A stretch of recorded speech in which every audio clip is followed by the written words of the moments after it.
Baik, yang pertama permohonan maaf dari Bapak Kepala BKKBN, Bapak Dr. Hasto Wardoyo yang pada kesempatan kali ini berhalangan hadir dan menugaskan saya untuk menyampaikan bahan paparan beliau pada acara online training penguatan kapasitas dan metodologi bidang gizi dan kesehatan untuk mengambil keputusan kebijakan percepatan penurunan stunting Kementerian Kesehatan.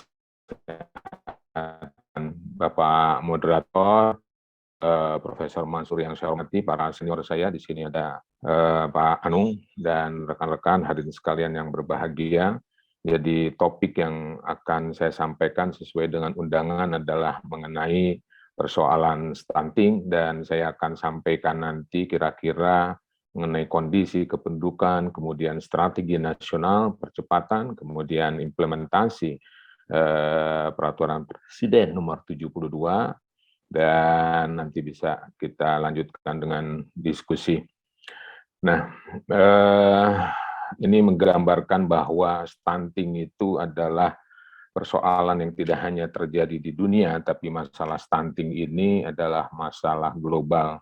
Dan kalau kita lihat dari peta yang dikeluarkan oleh UNICEF bekerja sama dengan Badan Kesehatan Dunia dan juga dari World Bank Group, ini kita lihat bahwa Indonesia masuk dalam kategori negara yang tinggi angka stuntingnya, yaitu lebih dari 30% dibandingkan dengan negara-negara lain yang berwarna oranye muda, kemudian yang sangat muda kuning, kemudian warna hijau dan hijau yang lebih tebal. Ini di negara tetangga kita di Australia yang angka stuntingnya itu kurang dari 2,5%. Dan kemudian kita juga memiliki data bahwa persoalan stunting ini, permasalahan stunting ini dengan praktek yang baik, good practices, ini banyak negara memiliki pengalaman dengan berbagai cara, strategi, itu dapat menurunkan stunting, sebagaimana kita bisa lihat di sini, misalnya di Bolivia itu dengan cara gencar mempromosikan air susu ibu eksklusif dan kemudian makanan pendamping ASI yang terfortifikasi. Kemudian juga di negara Brasil itu kita dapat belajar dengan cara peningkatan pendidikan perempuan melalui universal akses pendidikan dasar dan perbaikan kualitas rendah. Jadi pada intinya dengan berbagai pendekatan secara komprehensif persoalan stunting ini bukanlah satu hal yang tidak mungkin dapat kita turunkan. Nah, dalam hal ini Indonesia tentunya telah belajar banyak dari good practices yang sudah dipraktekkan di beberapa negara sebagai bahan acuan dan ini akan diimplementasikan oleh Indonesia dalam upaya percepatan penurunan stunting.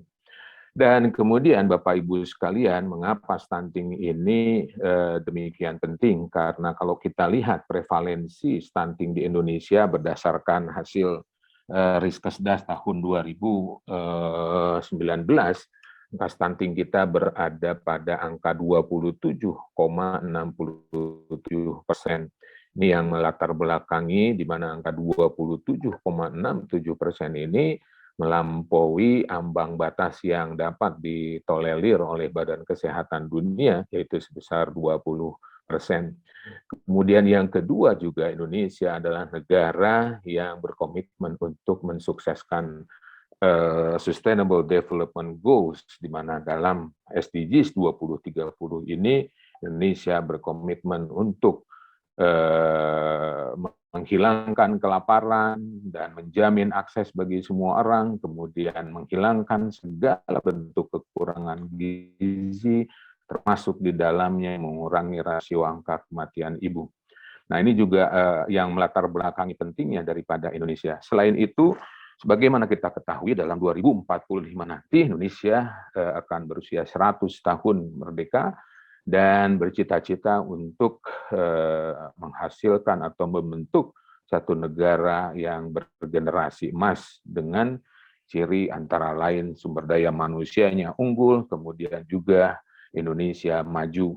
Nah, dalam hal ini beberapa kriteria daripada generasi emas tersebut adalah memiliki kecerdasan yang komprehensif, damai dalam interaksi sosialnya, kemudian sehat menyehatkan dalam interaksi alamnya, berperadaban unggul. Nah, itu sebabnya maka persoalan stunting ini sesuai dengan arahan Bapak Presiden ini menjadi sebuah program prioritas nasional yang harus dilakukan secara pentahelix ya, secara kolaborasi antar berbagai pihak. Nah, ada beberapa poin di sini dari arah kebijakan nasional mengenai penurunan stunting, yaitu bagaimana pengelolaan sumber daya ekonomi. Ya, pengelolaan sumber daya pangan ini difokuskan kepada daerah sentra produksi dan daerah dengan tingkat permintaan tinggi, kemudian juga upaya pemenuhan layan dasar yang harus terus ditingkatkan sehingga mencapai seluruh wilayah secara merata, dan juga masalah yang penting ini adalah masalah penyediaan akses air minum dan sanitasi yang layak dan aman, serta kebijakan dana transfer ke daerah dan dana desa yang akuntabel dan dapat berdaya guna yang efektif. Nah, oleh karena itu, arah kebijakan nasional penurunan stunting ini bertujuan untuk menurunnya prevalensi stunting pada balita hingga angka 14% di akhir tahun 2024. Kemudian juga menurunkan angka stunting akibat akses sanitasi buruk menjadi kurang dari 10% di tahun 2024 dan meningkatkan tingkat kesehatan penyediaan akses air minum yang layak dan aman dan berkontribusi sebesar 70% dalam upaya penanganan stunting. Stunting sebagaimana kita ketahui ini adalah gangguan tumbuh kembang, ya, gangguan tumbuh kembang yang sudah berlangsung secara kronis akibat daripada kekurangan gizi. Kalau by definition ya, gangguan tumbuh kembang itu bukanlah berarti hanya gangguan tumbuh kembang tulang tungkai kaki gitu ya, tapi pada dasarnya stunting itu menyebabkan gangguan pertumbuhan dan perkembangan seluruh organ yang ada dalam tubuh bayi. Karena stunting ini terjadi dimulai saat terjadinya konsumsi ya pada saat sel telur dibuahi oleh sel sperma. Nah, mulai saat terjadinya pembuahan tersebut sampai pertumbuhan embrio itu di dalam rahim seorang ibu selama kurang lebih 38 minggu atau 270 hari, tentunya ini jika mengalami kekurangan gizi, ini akan mempengaruhi pertumbuhan berbagai organ yang ada di dalam tubuh si bayi, terutamanya adalah pertumbuhan dan perkembangan sel otak. Dan kemudian tentunya stunting ini akan berlanjut terus sampai si bayi berusia 2 tahun. Nah, oleh karena itu salah satu strategi upaya pencegahan stunting ini adalah bagaimana dengan menerapkan kebijakan 1000 hari pertama kehidupan. Dalam hal ini sejak terjadinya konsepsi sampai kemudian si bayi berusia 2 tahun, jadi 270 hari atau kurang lebih 38 minggu dalam rahim, kemudian sampai bayi berusia 2 tahun, maka totalnya adalah 1000 hari pertama kehidupan. Inilah adalah titik kritis daripada persoalan stunting tersebut, yaitu gangguan pertumbuhan dan perkembangan berbagai organ tubuh daripada bayi yang akan lahir. Namun demikian, gitu ya, tentunya faktor gizi sebelum si ibu itu mengalami kehamilan, tentunya dari berbagai hasil penelitian ini menunjukkan juga mempengaruhi proses terjadinya stunting, dalam hal ini misalnya kondisi anemia dan lain-lain. Nah, kalau kita lihat dari prevalensi stunting by province di tahun 2019, maka di Indonesia ini hanya ada 4 provinsi yang berada pada batas medium, ya antara 10 sampai 20%, yaitu Bali, Kepulauan Riau, Bangka Belitung, dan DKI Jakarta dengan masing-masing angka berada sekitar pada 10 hingga 20.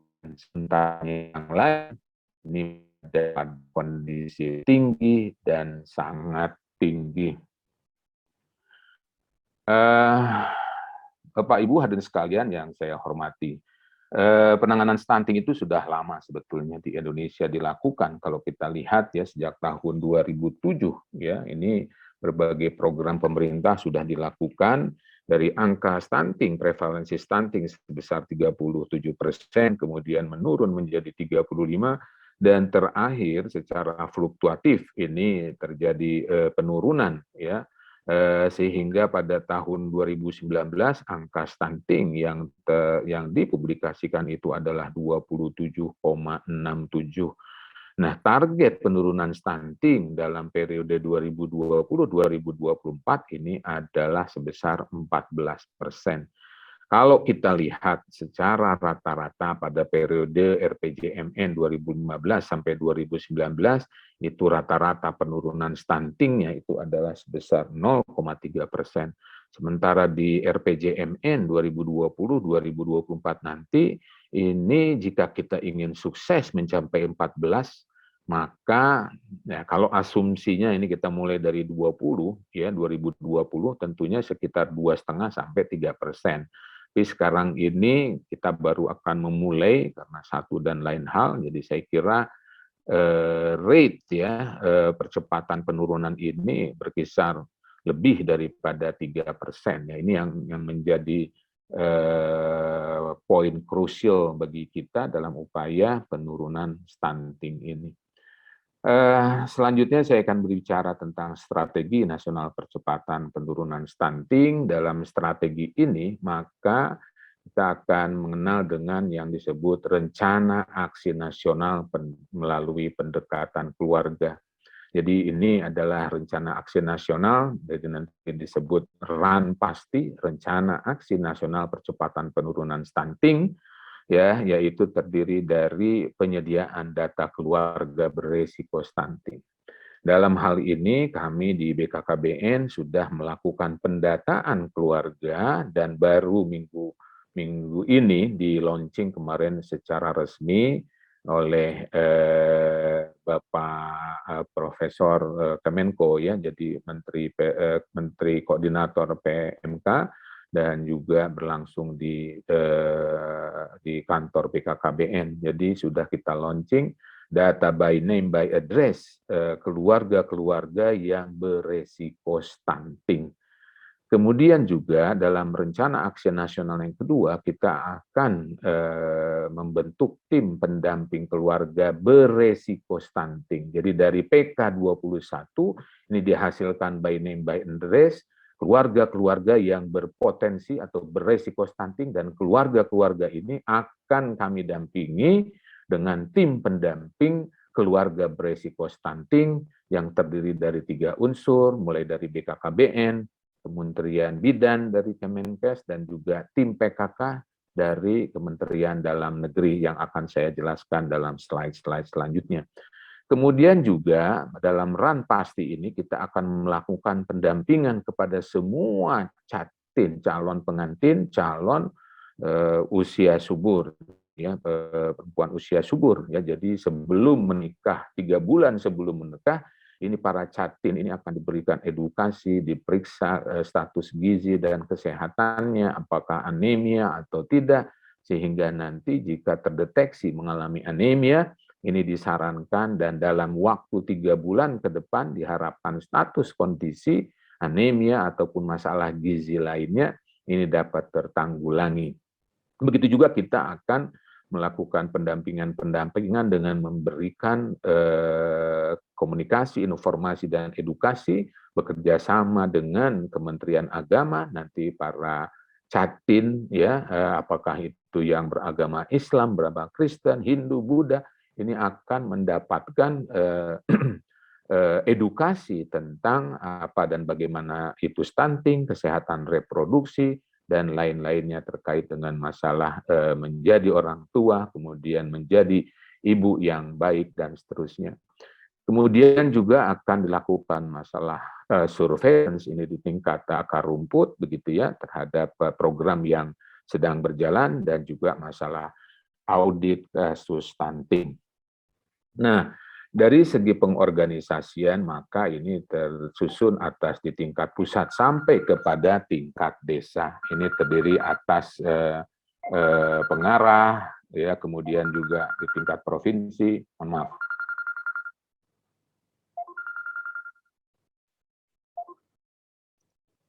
Ya, halo. Ya, ya sebentar. Ya, silakan, nggak apa-apa. Oke, ya,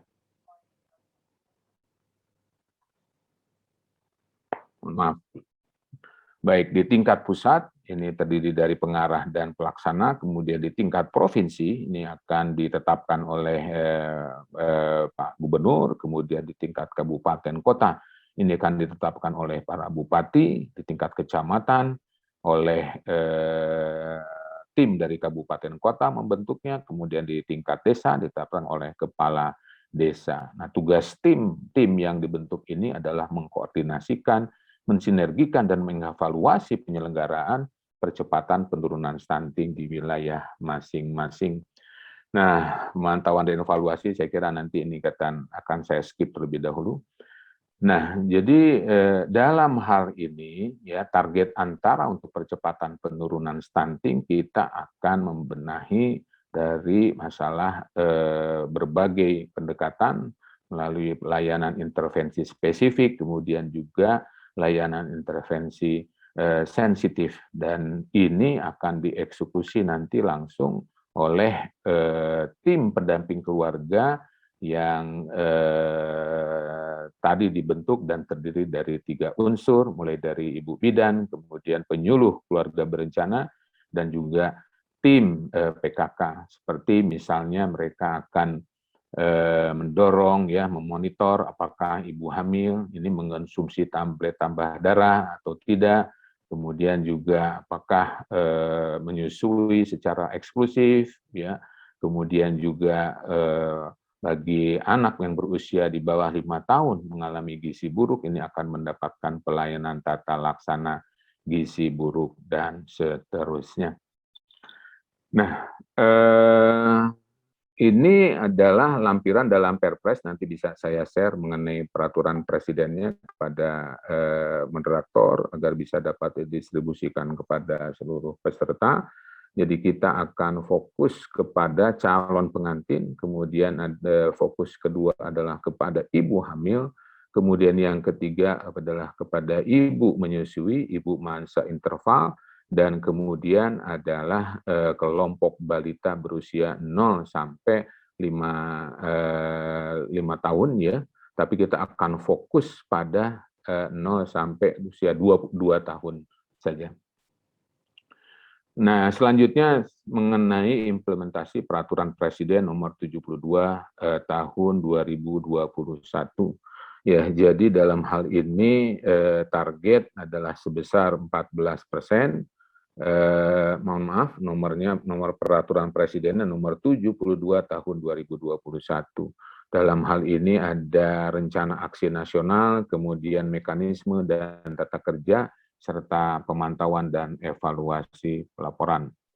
Nah, untuk memperkuat lagi mengenai Perpres tersebut, maka sudah juga dibuat kesepakatan bersama antara 3 kementerian lembaga. Yang pertama adalah dengan Kementerian Dalam Negeri, kemudian juga dengan Kementerian Kesehatan dan BKKBN untuk memayungi program dan kegiatan terkait dengan implementasi Peraturan Presiden Nomor 72 di daerah dan juga penguatan tim penggerak PKK serta Posyandu. Jadi kita harapkan dengan adanya SKB ini maka di tingkat provinsi, kabupaten, desa, kecamatan dan desa tidak ada keraguan lagi bagi tim pendamping keluarga berisiko stunting untuk melaksanakan program-programnya.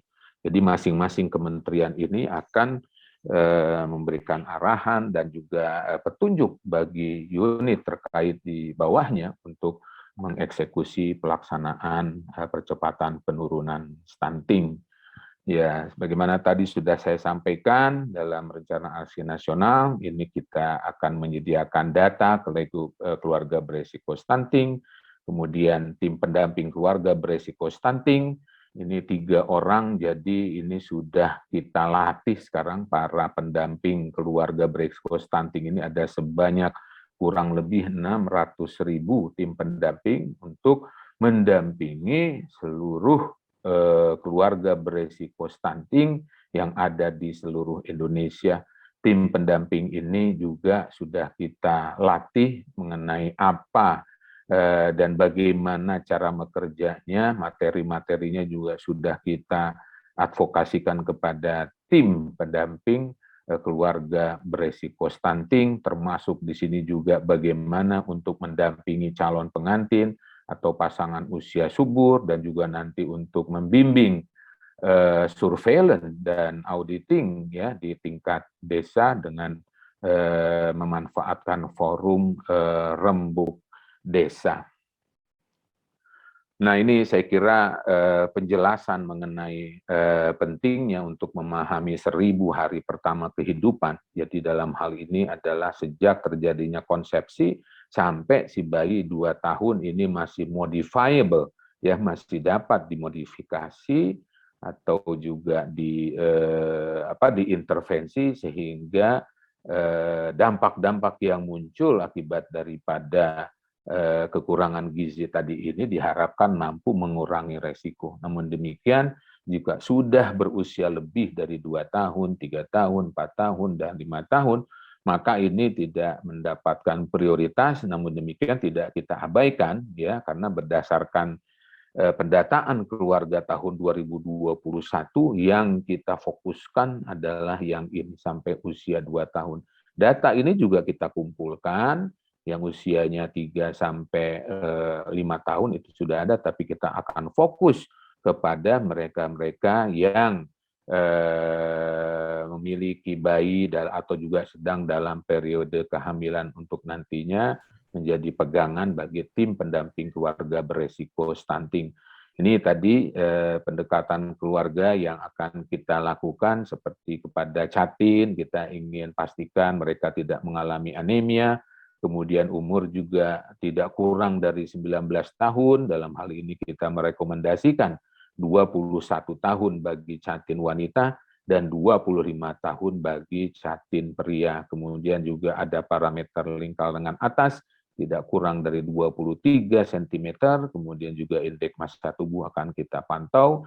Begitu juga dengan ibu hamil, kita akan pastikan bahwa mereka ini tidak mengalami anemia atau kurang energi kronis, juga pertumbuhan janin ini tidak terhambat. Kemudian ibu yang menyusui, ini anak-anaknya tidak BBLR dengan kriteria panjang badan itu tidak kurang dari 48 cm, kemudian juga mempraktekkan ASI eksklusif. Kita akan fokuskan kepada bayi-bayi yang berusia sampai 2 tahun, sementara yang lebih dari 2 tahun ini bukan kita abaikan, tapi akan kita perlakukan juga, namun tidak seprioritas sebagaimana yang bayi berusia kurang dari 2 tahun. Nah, jadi saya kira ini adalah penjelasan mengenai latar belakang pendekatan para remaja, di mana para remaja akan menjadi catin. Catin ini juga akan mengalami kehamilan, kemudian akan menjadi ibu menyusui, dan seterusnya. Nah, untuk selanjutnya adalah mengenai pengorganisasian rencana aksi nasional percepatan penurunan stunting atau RAN PASTI, ya. Jadi kita akan pastikan dalam upaya sekarang ini bahwa standar data yang digunakan itu seragam dan satu data. Kita tidak akan menggunakan berbagai data. Jadi masalah standar data ini penting. Standar cara pengukuran panjang badan itu juga harus menggunakan metode yang sama. Pengukuran berat badan juga demikian, cara mengukurnya seperti apa. Nah, ini semuanya harus distandardisasi. Ini masuk dalam klaster untuk data presisi. Kemudian juga klaster operasional, kita akan berbasis keluarga sesuai dengan kelompok sasaran yang sudah diperoleh datanya melalui program pendataan keluarga yang sudah di-launching kemarin hasil daripada pendataan keluarga tersebut. Kemudian juga akan ada klaster manajerial, ini lebih kepada akuntabilitas, kemudian juga bagaimana melakukan evaluasi dan pelaporan dari unit terbawah, unit di tingkat kelurahan melaporkan kepada desa, desa melaporkan kepada kecamatan, kecamatan melaporkan kepada kabupaten kota, kabupaten kota kepada di tingkat provinsi dan juga ke tingkat pusat. Nah, selanjutnya adalah mekanisme dan tata kerja. Ini tentunya pada pasal 17 ini sudah mencantumkan bagaimana pedoman mekanisme tata kerja dan didukung oleh sekretariat pelaksana. Secara skematis, jadi dalam struktur organisasi adalah sebagai berikut, di mana wakil ketua, pengarah itu dipimpin oleh wakil presiden dengan para wakil ketua terdiri dari kepala Bappenas sebagai wakil ketua bidang perencanaan, kemudian adalah Kemenko PMK sebagai wakil ketua bidang pelaksana, kemudian wakil ketua bidang pembinaan dan pengawasan adalah Menteri Dalam Negeri, dengan anggota tim pengarah sebagaimana tercantum di sini, mulai dari Menteri Kesehatan sampai dengan Menteri Sekretariat Negara dan Kepala Staf Presiden. Sedangkan di tingkat pelaksana, maka Kepala BKKBN ini akan menjabat sebagai ketua, didampingi oleh para pimpinan tinggi media di masing-masing kementerian lembaga seperti Bappenas, kemudian Kemenko PMK, Kementerian Kesehatan, kemudian juga adalah Kementerian Dalam Negeri dan Setwapres ini masing-masing sebagai wakil ketua yang bekerja sama dengan Kepala BKKBN. Nah, ini adalah struktur tim percepatan di tingkat provinsi. Ini pengarahnya adalah Bapak Gubernur, kemudian ketua pelaksananya adalah ada wakil gubernur, dan juga didampingi oleh Sekda, Kepala Bapeda, Kepala Tim, Ketua Tim Penggerak PKK, dan kemudian ketua ini akan didampingi oleh Sekretariat Pelaksana yang dalam hal ini dipimpin oleh Kepala Perwakilan BKKBN di tingkat provinsi. Dalam struktur ini, ketua pelaksana didampingi oleh berbagai, ada 4 bidang, mulai dari bidang pelayanan intervensi sensitif dan spesifik, perubahan perilaku, kemudian juga bidang koordinasi dan konvergensi, bidang data, monitoring, evaluasi, dan knowledge management, ini diketuai oleh perguruan tinggi. Pada kesempatan kali ini, saya ingin memanfaatkan untuk mengajak dan mengundang langsung kepada berbagai perguruan tinggi, termasuk Politeknik Kesehatan, untuk dapat terlibat dalam di tingkat provinsi dalam bidang data, monif, dan juga knowledge management. Selanjutnya di tingkat kabupaten juga seperti itu, ya, bahwa perguruan tinggi termasuk Poltekkes di sini adalah sebagai koordinator bidang data, monitoring, evaluasi, knowledge and management.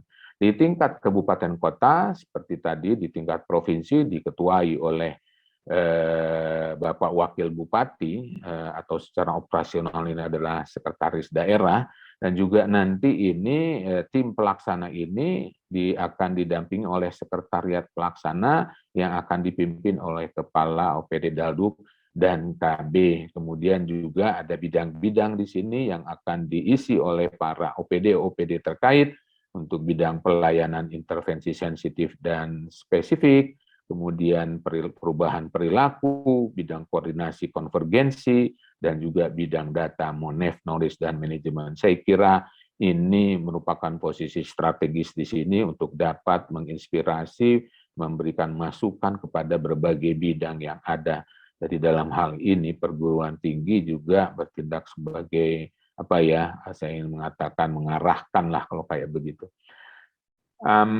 Selanjutnya untuk ditingkatkan kecamatan, ini panitia pengarahnya adalah tim percepatan dari kabupaten kota, kemudian pelaksananya adalah Pak Camat, kemudian juga pengarahnya adalah ini yang dari tim percepatan dari kabupaten kota. Ini terdiri dari 3 bidang, bidang koordinasi pelayanan, bidang koordinasi penggerakan lapangan, bidang koordinasi data. Di tingkat kecamatan ini juga kita berharap ini pihak-pihak perguruan tinggi dapat berperan. Kalau tadi sudah mengawal juga di tingkat kabupaten kota, tentunya di tingkat kecamatan ini nanti secara operasional dari perguruan tinggi melalui para mahasiswanya, kita harapkan untuk bisa berpartisipasi dalam upaya percepatan penurunan stunting. Dan kemudian untuk di tingkat desa dan kelurahan, di sinilah operasionalisasi daripada tim pendamping keluarga yang terdiri dari bidan, kemudian kader, kemudian juga kader dari para penyuluh keluarga berencana. Ini mereka akan melakukan pendampingan kepada keluarga-keluarga beresiko stunting. Menarik sekali, Ya, Pak Deputi. Ada baik. 15 menit kita sisakan untuk tanya jawab ya, Pak. Siap. Ya, Oke, saya tinggal sebentar lagi nih. Jadi saya 1 kira menit lagi. baik, ini adalah tugas daripada tim pendamping keluarga untuk mendeteksi secara dini faktor resiko stunting, baik dari aspek spesifik dan sensitif, kemudian juga dia melaporkan kepada unit-unit terkait, kemudian juga tim pendamping keluarga ini akan memberikan penyuluhan, fasilitasi, pelayanan rujukan, penerimaan bantuan sosial untuk keempat target keluarga: catin, ibu hamil, ibu menyusui, dan anak usia 0 sampai 5 tahun dengan fokus pada anak usia sampai usia 2 tahun. Prioritas maksud saya. Tentunya Bapak Ibu sekalian, dalam melaksanakan program ini kita juga mendekatkan pendekatan pentahelix ya, jadi ada keterlibatan pemerintah, swasta, perguruan tinggi, masyarakat, dan juga media dalam upaya percepatan penurunan stunting. Oleh karena itu, sekali lagi pihak perguruan tinggi dalam hal ini juga kita harapkan untuk berperan dan partisipasinya. Untuk pemantauan dan evaluasi, saya kira ini juga terangkum dalam pasal 26, pada intinya bagaimana kita akan memanfaatkan berbagai data yang ada di berbagai Kementerian Kesehatan, Kementerian Sosial, kemudian Kementerian Agama, Kementerian Desa, untuk dilingkan dalam satu data warehouse, dan akhirnya data warehouse ini akan didistribusikan kepada tim percepatan penurunan stunting sebagai rujukan dan juga kelengkapan dalam melaksanakan tugasnya. Ini harus pelaporan tadi setiap tahun minimal 2 kali laporan dalam tahun, dan sesewaktu dapat diminta untuk menyampaikan laporannya jika dibutuhkan. Ini mulai dari bawah sampai juga kepada di tingkat provinsi. Ini sudah diatur sedemikian jalurnya. Saya kira demikian, Prof. Mansur. Terima kasih atas atensi dan kesempatannya. Mohon maaf jika ada kelebihan waktu. Billahi taufiq wal hidayah. Wassalamualaikum warahmatullahi wabarakatuh. Saya kembalikan kepada moderator. Terima kasih.